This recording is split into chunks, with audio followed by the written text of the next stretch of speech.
Et je pense que c'est dans les moments les plus difficiles qu'il faut décider de rester. Et c'était mon choix. Parce que ce sont dans ces moments où on pense qu'on est vraiment lié à l'avenir et au destin de son pays et qu'on doit rester.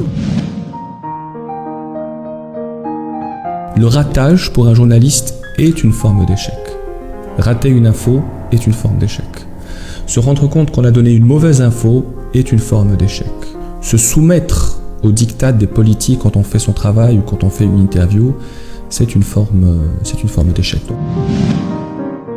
Quand on se lève le matin pour aller travailler, on construit son pays.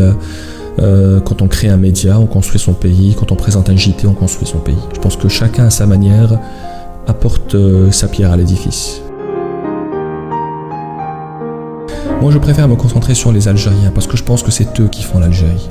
Je pense que la citoyenneté est d'abord liée à la liberté et à la démocratie. Je pense qu'on peut vraiment parler de citoyenneté lorsqu'on est dans un pays où le citoyen est totalement libre et où il est respecté surtout. Le laxisme me dérange, le non-respect de la loi me dérange, la hogra aussi me dérange parce que elle touche tout le monde. Elle m'a touché à un certain niveau, elle peut toucher n'importe qui d'entre nous. C'est de faire dire à un homme politique français de haut rang que la colonisation est un crime contre l'humanité. C'est un crime contre l'humanité, c'est une vraie barbarie. Je suis fier d'avoir indirectement relancé un débat de 50 ans.